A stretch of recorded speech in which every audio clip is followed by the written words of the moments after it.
السلام علیکم ورحمۃ اللہ وبرکاتہ نحمده ونصلي ونسلم على حبیبه الکریم اما بعد فاعوذ باللہ من الشیطان الرجیم بسم اللہ الرحمن الرحیم وَلَتَجِدَنَّهُمْ أَحْرَصَ النَّاسِ عَلَى حَيَاةٍ وَمِنَ الَّذِينَ أَشْرَكُوا يَوَدُّ أَحَدُهُمْ لَيُعَمَّرُ أَلْفَ سَنَةٍ وما هو بمزحزحه من العذاب ان يعمر والله بصير بما يعملون صدق اللہ مولانا العظیم۔ حصول برکت کے لیے ایک مرتبہ عقیدت و محبت اور احترام کے ساتھ درود شریف کا نذرانہ پیش کر لیں۔ پڑھیں اللہم صلی وسلم علی سیدنا مولانا محمد معدن الجود والکرم وعلی آلہ واصحابہ وبارک وسلم صلاۃ و سلام علیک یا رسول اللہ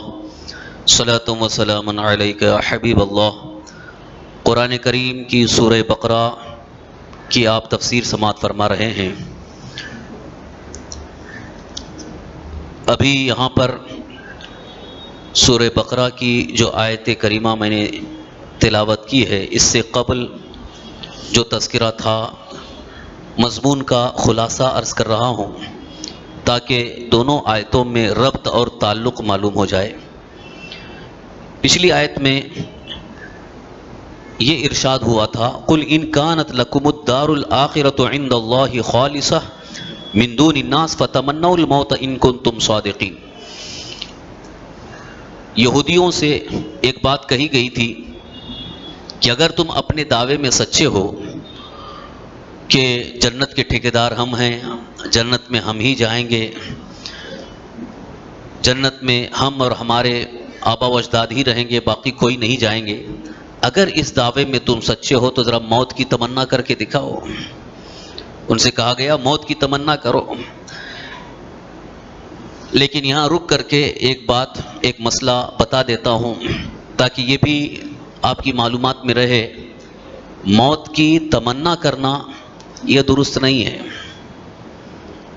جیسے کبھی کبھی انسان بہت عاجز ہو جاتا ہے، بہت مایوس ہو جاتا ہے تو کہتا ہے کہ مجھے ابھی موت آ جائے، مجھے جلدی موت آ جائے۔ یہ موت کی تمنا کرنا درست نہیں ہے، منع کیا گیا ہے، موت کی تمنا نہیں کرنا ہے، لیکن موت پر یقین رکھنا چاہیے۔ موت برحق ہے، موت آئے گی، اور وہ اللہ تعالیٰ کا جو فیصلہ ہے، اللہ کے فیصلے کے مطابق جس کا جب وقت پورا ہو جاتا ہے اسے موت کی آغوش میں جانا ہے، اللہ کی بارگاہ میں جانا ہے۔ لیکن حالات کی وجہ سے، اپنی تکلیفوں اور پریشانی کی وجہ سے موت کی تمنا نہ کریں۔ ساتھ ہی ساتھ ایک صورت اور بھی ہے کہ اگر واقعی سچا عاشق رسول ہے، صحیح معنوں میں اسے اللہ کے حبیب سرور کائنات صلی اللہ تعالی وسلم سے عشق ہے، تو وہ اگر صرف اس لیے موت کی آرزو کر رہا ہے کہ مجھے انتقال کے بعد دیدار مصطفیٰ کرنا ہے، اللہ کے حبیب سرور کائنات صلی اللہ علیہ وسلم کا دیدار نصیب ہوگا، تو اس دیدار مصطفیٰ کے لیے وہ موت کی آرزو رکھتا ہے تو اس میں کوئی حرج نہیں، کیونکہ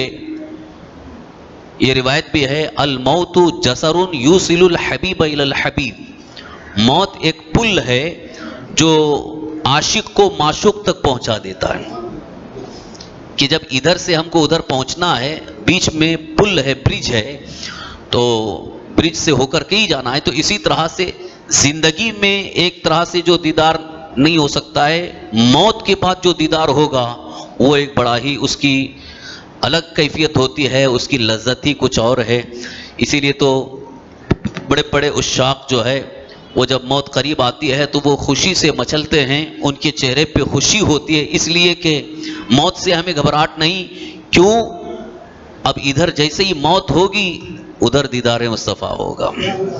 ادھر سرکار دو عالم صلی اللہ تعالی وسلم کا دیدار نصیب ہوگا۔ تو اس دیدار مصطفیٰ کے لیے اگر کوئی موت کی آرزو ہے تو اس میں کوئی حرج نہیں، لیکن وہ آرزو صرف دل میں رہے، زبان پر تمنا نہیں کرنا ہے۔ تو یہ مسئلہ بھی ذہن میں رہے کہ موت کی آرزو، موت کی تمنا نہیں کریں، لیکن موت پر یقین رکھیں اور موت کے آنے کا علم بھی رہے اور موت کے آنے کا یقین بھی رہے، موت کو یاد بھی کرتے رہیں۔ یہاں تک حدیث پاک میں فرمایا گیا اذکروا حادم اللذات، لذتوں کو توڑنے، حادم اللذات، لذتوں کو توڑنے والی کو یاد کرو۔ لذتوں کو توڑنے والی کون سی چیز ہے؟ موت ہے۔ لذت سے مراد یعنی انسان جو خواہشات نفسانیہ کی وجہ سے بہت زیادہ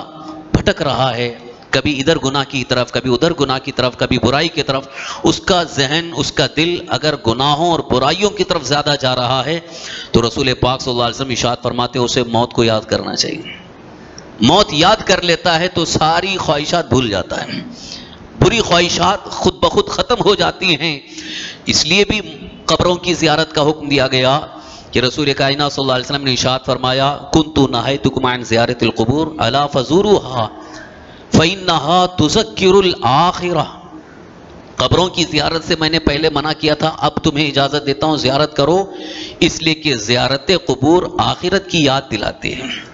ادھر ہم قبروں کی زیارت کرتے ہیں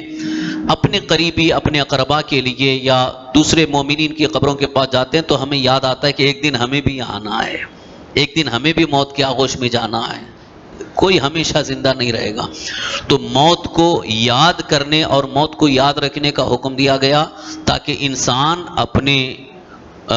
دل پر قابو پا سکے، خواہشات نفسانیہ پر وہ زیادہ اس کی اتباع اور پیروی نہ کرے بلکہ خواہشات نفسانیہ کو چھوڑ دے، اس لیے کہ موت ہی ایک ایسی چیز ہے جو انسان کو برائیوں سے روک سکتی ہے۔ یعنی اس کے اندر جو شہوت کی کثرت ہے، شہوت بہت زیادہ ہے، تیزی ہے، موت کی یاد سے وہ ٹھنڈی پڑ جاتی ہے۔ جیسے ہی موت کا خیال آیا فوراً انسان وہ سرد، اس کا خواہشات کا جذبہ سرد پڑ جاتا ہے۔ تو موت کو یاد رکھنے کا حکم دیا گیا، موت کو یاد کرنے کا حکم دیا گیا، یہاں تک کہ سرکار صلی اللہ علیہ وسلم کی حدیث پاک کی روشنی میں جو روزانہ 20 مرتبہ موت کو یاد کرے اسے شہادت کی موت نصیب ہوگی، یہ بھی فرمایا گیا۔ تو موت کو یاد رکھنا ہے، موت کی آرزو اور تمنا نہیں بلکہ موت کو یاد رکھنا ہے کہ ایک دن جانا ہے۔ تو اب یہاں پر قرآن کریم میں یہ بات سامنے آئی کہ یہودیوں سے کہا گیا کہ موت کی تمنا کرو، تو موت کی تمنا کرنے کا ان کو حکم دیا جا رہا ہے، تو کیا موت کی تمنا کرنے کا یہ حکم ہمارے بھی ہے؟ بات یہاں صرف یہ تھی ان کو موت کی آرزو، موت کی تمنا کرنے کا حکم کیوں دیا گیا؟ اصل میں وہاں ان کو لوگوں کے سامنے ان کے دل کا اظہار کرنا تھا کہ حقیقت میں وہ اپنے دعوے میں سچے نہیں ہیں، جو ان کا دعویٰ ہے کہ ہم ہی جنتی ہیں، کیونکہ اگر دعوے میں سچے ہوتے تو موت کی تمنا کرتے کہ ادھر موت آ گئی تو جنت میں جائیں گے، لیکن وہ موت کی تمنا نہیں کریں گے۔ کیوں؟ اس لیے کہ انہیں معلوم ہے کہ ہمیں جنت میں نہیں جانا ہے، مگر صرف اور صرف مسلمانوں کو دھوکہ دینے کے لیے یہ کہتے ہیں کہ ہم ہی جنتی ہیں، ہم جنت میں جائیں گے۔ تو اللہ تعالیٰ نے اس بات کا اظہار فرمایا کہ یہ یہودی جو دشمن رسول ہیں، دشمن مصطفیٰ ہیں، یہ کبھی موت کی تمنا نہیں کریں گے بلکہ موت سے بہت ڈرتے ہیں۔ آج کے بھی جو یہودی ہیں وہ موت سے بہت زیادہ ڈرتے ہیں، موت سے ان کو اتنا خوف ہے، اتنا ڈر ہے، اسی لیے وہ ہمیشہ کچھ نہ کچھ ایسے پلاننگ کرتے رہتے ہیں تاکہ ہم کو موت نہ آئے، مگر وہ کبھی کامیاب نہیں ہو سکتے۔ آج بھی بڑے بڑے ان کے ڈاکٹرز جو ہے وہ موت سے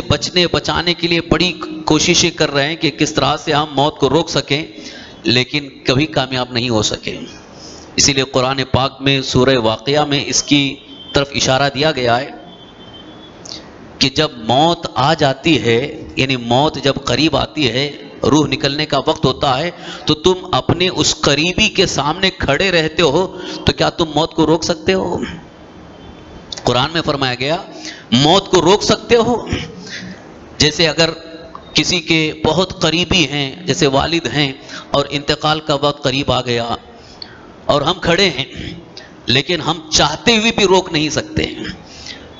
ہم کیا بڑے سے بڑے ڈاکٹر، بڑے سے بڑے طبیب، بڑے سے بڑے حاذق موت سے بچا نہیں سکتے ہیں؟ تو وہاں اشارہ یہ دیا جا رہا ہے کہ جب تم موت کو روک نہیں سکتے ہو تو پھر اللہ تعالیٰ کی قدرت پر یقین کیوں نہیں رکھتے ہیں؟ اللہ کی قدرت پر یقین کیوں نہیں ہے؟ لہذا تمہیں یقین کرنا ہوگا کہ اللہ ہی قادر ہے، جب چاہے زندگی دے، جب چاہے موت عطا فرمائے۔ یہ اللہ کی قدرت پر یقین جب پیدا ہوتا ہے تو انسان اللہ کے احکام کی طرف مائل ہوتا ہے، اللہ کے احکام پر عمل کرنے کی کوشش کرتا ہے۔ تو یہاں پچھلی آیت میں ان سے یہ کہا گیا تھا، لیکن صاف طور پر پھر یہ واضح فرمایا اللہ تعالیٰ نے کہ وہ کبھی موت کی تمنا نہیں کر سکیں گے اور ان سے یہ ہو بھی نہیں پائے گا۔ پھر اب اس آیت میں ان کی ایک بڑی خواہش جو ہے، ان کی ایک لالچ، ان کی آرزو کیا ہے، اس کا بھی اللہ تعالیٰ نے اظہار فرمایا۔ رب ارشاد فرماتا ہے وَلَتَجِدَنَّهُمْ أَحْرَصَ النَّاسِ عَلَى حَيَاةٍ، آپ بے شک ان کو بہت زیادہ جینے کی ہوس رکھنے والا پاؤ گے۔ اللہ تعالیٰ نے ایمان والوں کو مخاطب کر کے فرمایا،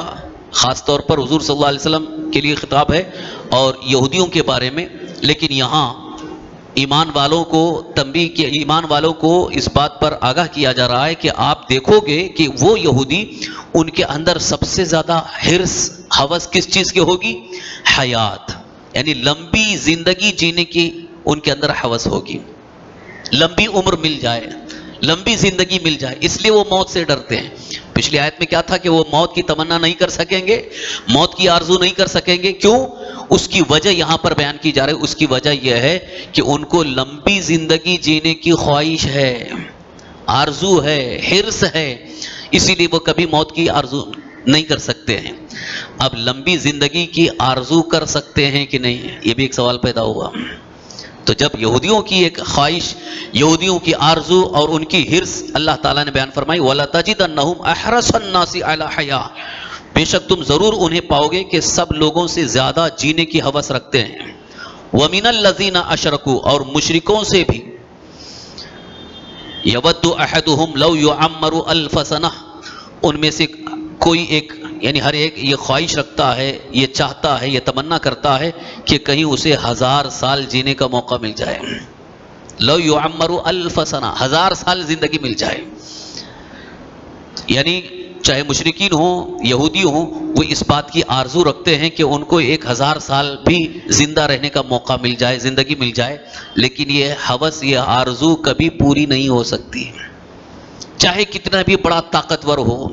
چاہے کتنا بھی بڑا دولت مند ہو، چاہے بڑا اقتدار کا مالک ہو،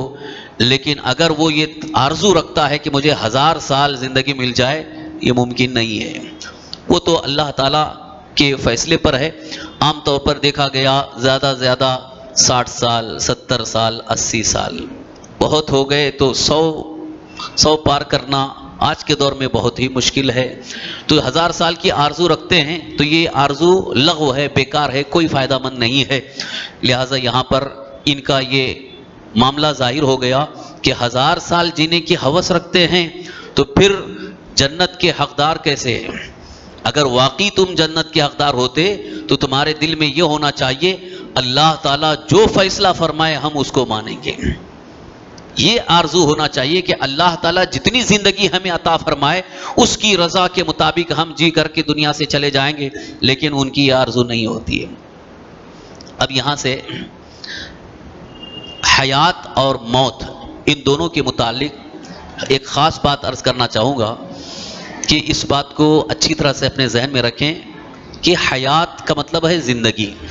موت یہی زندگی کا ختم، زندگی ختم ہو گئی موت، اور جب تک زندگی ہے یہ حیات۔ تو موت اور حیات یہ اللہ تعالیٰ کی پیدا کی ہوئی چیز ہے۔ حیات بھی اللہ نے پیدا فرمائی، یعنی زندگی، موت بھی اللہ نے پیدا فرمائی۔ تو جس نے پیدا فرمایا وہی اس کا مالک ہے، وہی اس کے قبضے قدرت میں ہے۔ آج بھی آپ دیکھ لیجئے جب کسی کا بائی پاس ہوتا ہے، ہارٹ سرجری ہوتی ہے، تو ڈاکٹر پہلے ہی سائن لے لیتے ہیں، خود ان کی بھی سائن لے لیتے ہیں، ان کے گھر والوں کی سائن لیتے ہیں، بھائی کوئی گارنٹی نہیں ہے۔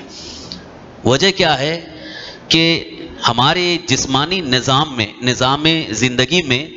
جو کنیکشن ہے دل سے، جو رگیں پہنچتی ہیں، جس سے خون پہنچتا ہے، کنیکشن مکمل طور پر ختم کر دیا جاتا ہے، یعنی رشتہ، خون کا رشتہ روک دیا جاتا ہے، کاٹ دیا جاتا ہے، جس سے ہارٹ کی پمپنگ ہوتی ہے، دل جو پمپ کرتا ہے، جس کی وجہ سے ہماری زندگی چل رہی ہے، یعنی تھوڑی دیر کے لیے یہ نظام حیات رک جاتا ہے، تھوڑی دیر کے لیے، یعنی جتنی دیر تک یہ بائی پاس سرجری ہو رہی ہے، جتنی دیر تک ہمارا آپریشن ہو رہا ہے، اتنی دیر تک یہ ظاہری نظام حیات کا سلسلہ منقطع ہوتا ہے۔ ڈاکٹر بھی اس بات کو جانتے ہیں کہ جس سے انسان کی زندگی کی بقا ہے وہ ہم کنیکشن توڑ رہے ہیں، اب پھر جوڑنے کے بعد واپس اس سے زندگی ملے یا نہ ملے اس کی کوئی گارنٹی نہیں دیتا ہے، لیکن یہ صرف اللہ کی قدرت ہے۔ آپ دیکھیں اللہ تعالیٰ نے کیسا نظام انسان کے اندر بنایا ہے کہ جس سے ہماری زندگی کی بقا ہے، زندگی چل رہی ہے، سانسیں چل رہی ہیں اور دل حرکت کر رہا ہے، اور جب وہ کنیکشن کاٹ دیا جاتا ہے تو دل کی حرکت بھی رک جاتی ہے، دل کی حرکت بند ہو جاتی ہے، پھر ان کو جو آپریشن کرنا ہوتا ہے، جو بلاکیج ہے وہ پورا ختم کرتے ہیں، یا جو بھی ان کا علاج کا طریقہ ہے وہ کرتے ہیں، اس کے بعد پھر وہ جوڑا جاتا ہے، تو جوڑنے کے بعد پھر وہ انتظار کرتے ہیں کہ ابھی ہوش میں آیا نہیں، جب تک ہوش میں نہیں آیا اس وقت تک گارنٹی نہیں، اور جب ہوش میں آیا تب ان کو یقین ہوتا ہے چلو اللہ کا کرم ہے زندگی مل گئی۔ تو یہ بائی پاس سرجری میں ایک طرح کی نئی زندگی مل رہی ہے، تو یہاں ایک بہت ہی اہم اشارہ مل رہا ہے کہ زندگی اللہ کے قبضے قدرت میں ہے، کسی اور کے قبضے قدرت میں نہیں ہے۔ جب تک اللہ چاہے زندگی ہے، اور جب اللہ چاہے زندگی نہیں ہے۔ اسی لیے بڑے بڑے ماہرین ڈاکٹرز بھی، بڑے بڑے ماہرین سرجن بھی اس بات پر یقین رکھتے ہیں، وہ اپنی زبان میں کہتے ہیں بھائی اوپر والے کی مرضی۔ کبھی کبھی بولتے ہیں نا، جب ہم ڈاکٹر سے کہتے ہیں ڈاکٹر صاحب کیا گارنٹی ہے، وہ تو ہی بولتے ہیں بھائی اوپر والے کی مرضی ہے، ہم تو اپنی پوری کوشش کریں گے۔ اوپر والا ہم کو نہیں کہنا چاہیے، یہ ان کی اپنی زبان ہے، ہم کو یہ کہنا اللہ تعالیٰ کی مرضی ہے۔ کبھی کبھی اپنے لوگ بھی بولتے ہیں اوپر والے کی مرضی، اللہ تعالیٰ کو اوپر والا نہیں کہیں، کیونکہ ایک خاص جگہ کے ساتھ مخصوص نہیں کرنا چاہیے۔ اللہ تعالیٰ ہر جگہ ہے، اللہ تعالیٰ آسمان و زمین کا نور ہے، لہذا اوپر والا نہیں کہنا چاہیے، صرف یہ کہیں کہ اللہ تعالیٰ کی مرضی ہے، مولا تبارک و تعالیٰ کا ارادہ جب ہوگا اس کے مطابق حیات ہے۔ تو میں یہ عرض کرنا چاہتا ہوں کہ زندگی کا مالک اللہ،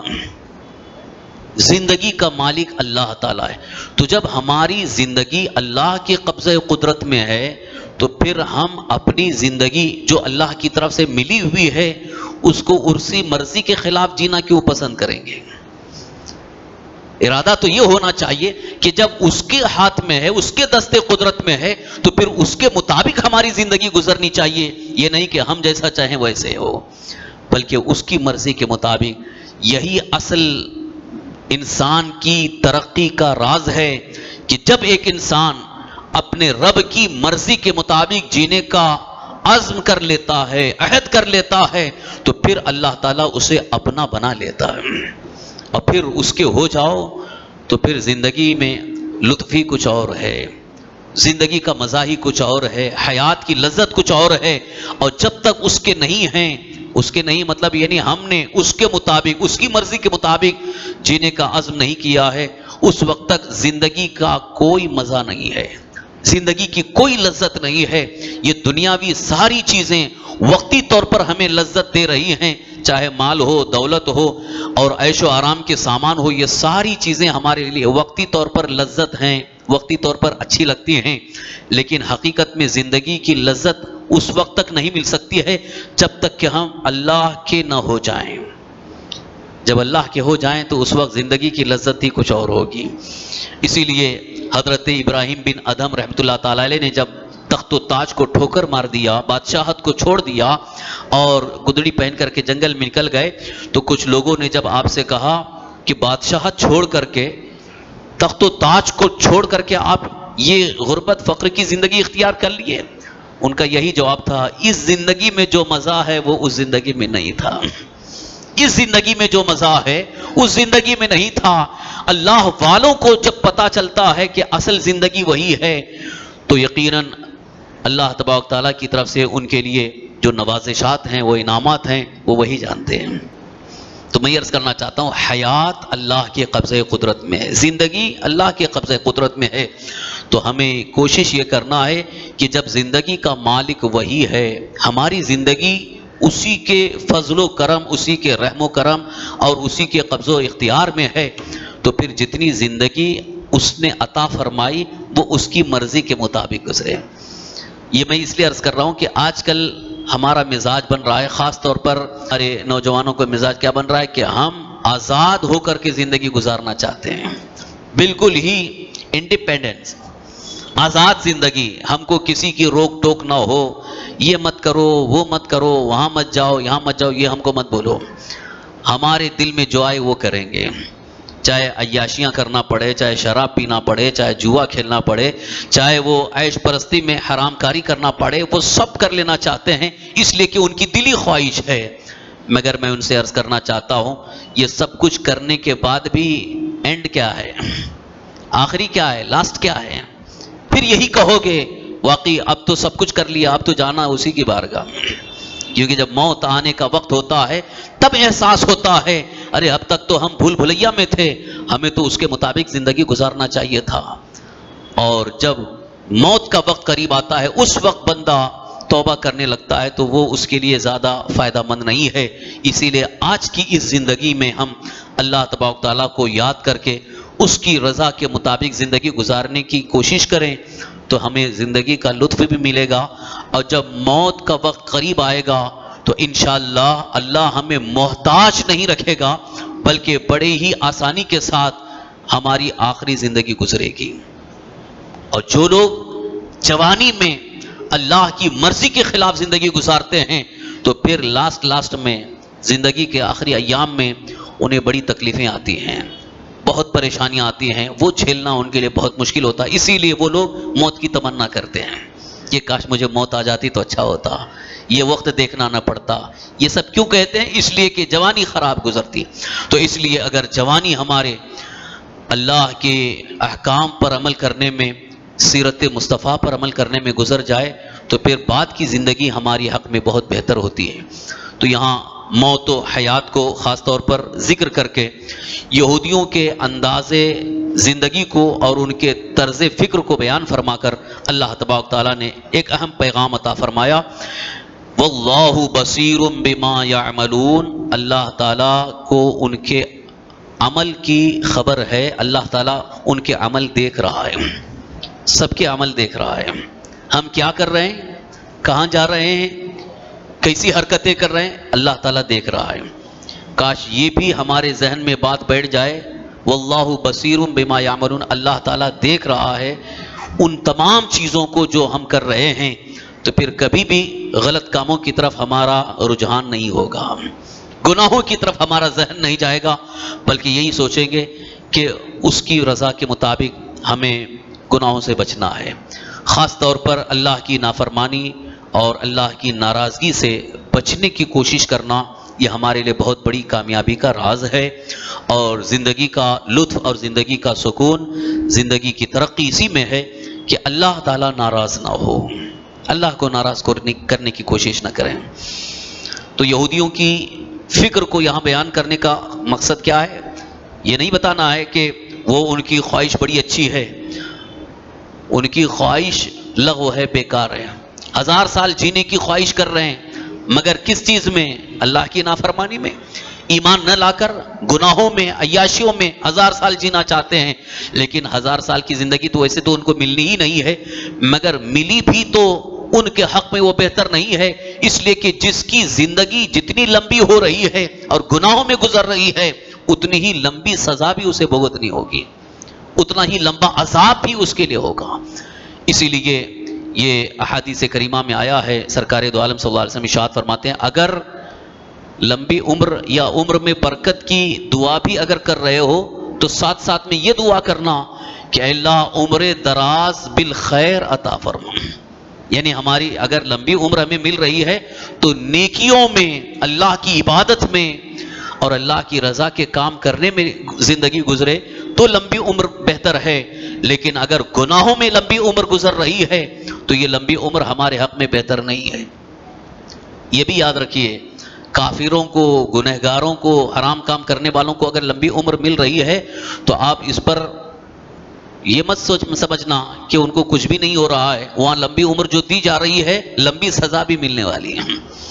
بڑی خطرناک سزا بھی ملنے والی ہے۔ کون یہ چاہتا ہے کہ ہم کو زیادہ سزا ملے؟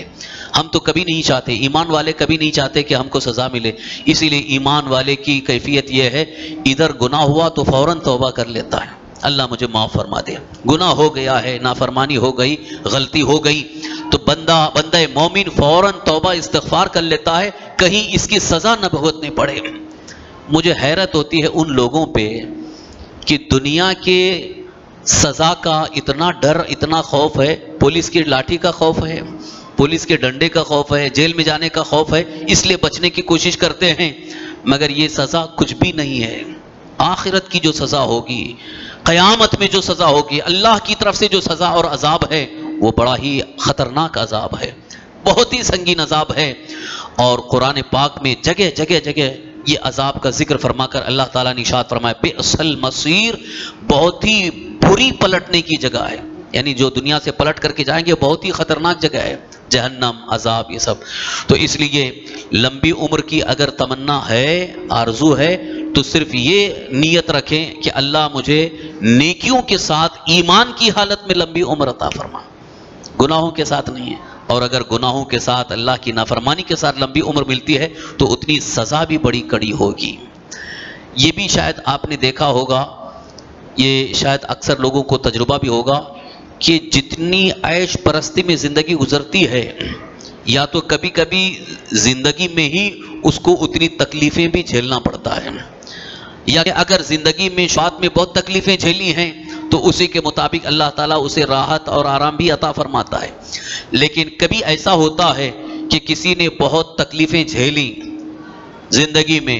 یعنی ایمان کی حالت میں ہے، مومن ہے، تکلیفیں اٹھایا، مشقت برداشت کیا، مصیبت برداشت کیا، لیکن اسے زندگی میں راحت نہیں ملی، تو اب وہ مایوس نہ ہو، کیونکہ ادھر جو تکلیفیں اٹھایا ہے ایمان کی حالت میں اللہ کی رضا کے لیے، اس کو اس کا بہتر صلہ وہاں دیا جائے گا، قیامت میں دیا جائے گا۔ دنیا میں اس کی آرزو نہ رکھے کہ مجھے یہاں مل جائے، بلکہ اگر دنیا میں نہ ملے تو صبر کرے، اس لیے کہ اللہ تعالیٰ بہتر جانتا ہے کہ اس کو یہاں دیں گے تو یہ تو دنیا فانی ہے، اور وہاں دیں گے تو اس کے حق میں زیادہ بہتر ہوگا۔ اور رب ہمارے حق میں بہتر جانتا ہے کہ کون سی ان کو نعمت یہاں کے لیے بہتر ہے، کون سی نعمت وہاں کے لیے بہتر ہے۔ تو اگر دنیا میں ایمان کی حالت میں رہتے ہوئے نیکیاں کثرت سے کرنے کے بعد بھی دنیا میں اگر راحت نہ ملی، تکلیف رہی، پریشانی رہی، تو مایوس مت ہونا، بلکہ اللہ تعالیٰ پر یقین رکھ لینا، بھروسہ رکھنا، انشاءاللہ اس کا بہتر صلہ ہمیں قیامت میں ملے گا، کیونکہ اللہ کا وعدہ ہے، اللہ تعالیٰ کا وعدہ، انما یوفی الصابرون اجرہم بغیر حساب، صبر کرنے والوں کو ہم بے حساب اجر و ثواب عطا کرتے ہیں، جس کا کوئی حساب نہیں، شمار نہیں، بے حساب اجر عطا کریں گے۔ تو اس لیے یہاں پر یہودیوں کی ان کیفیت کو بیان کر کے ان کی ایک خواہش، ان کی ایک حرص، ان کی ایک آرزو کے بارے میں بھی اظہار ہوا، لیکن اس سے ہمیں ایک بڑا اہم سبق یہ ملا کہ لمبی عمر کی آرزو اگر ہمیں رکھنا ہے تو ایمان کی حالت میں، نیکیوں کی حالت میں نیکیاں کرتے ہوئے لمبی عمر ملے تو یہ ہمارے حق میں زیادہ بہتر، اور ساتھ ہی ساتھ گناہوں سے، برائیوں سے، بے حیائیوں سے بچنے کی پوری کوشش ہونی چاہیے، تاکہ ہماری زندگی اللہ تعالیٰ کی رضا کے مطابق اچھائیوں میں، اچھے اخلاق کے ساتھ نیکیوں میں گزرے، کیونکہ یہی ہماری ترقی کا راز ہے، یہی ہماری دنیا اور آخرت کی کامیابی ہے۔ اللہ تعالیٰ ہم سب کو اپنے اس فرمان پر اور احکام پر عمل کی توفیق نصیب فرمائے، تمام گناہوں، برائیوں اور تمام کفار و مشرکین، یہود و نصارہ، مرتدین کے طرز زندگی سے اور ان کے خیالات سے اللہ ہم سب کو محفوظ رکھے، ہمیں سیرت مصطفیٰ صلی اللہ تعالی وسلم پر عمل کی توفیق عطا فرمائے، ایمان پر زندہ رکھی، ایمانی پر خاتمہ نصیب فرمائے، تمام گناہوں، برائیوں سے اللہ ہمیں محفوظ رکھے، اور ہم سب کی تمام جائز مرادوں، نیک تمناؤں کو، نیک مقاصد کو پورا فرمائے۔ ربنا تقبل منا انک انت السمیع العلیم وتب علینا انک انت التواب الرحیم، وصلی اللہ تعالی علی خیر خلقہ سیدنا و مولانا محمد وعلی آلہ واصحابہ اجمعین برحمتک یا ارحم الراحمین۔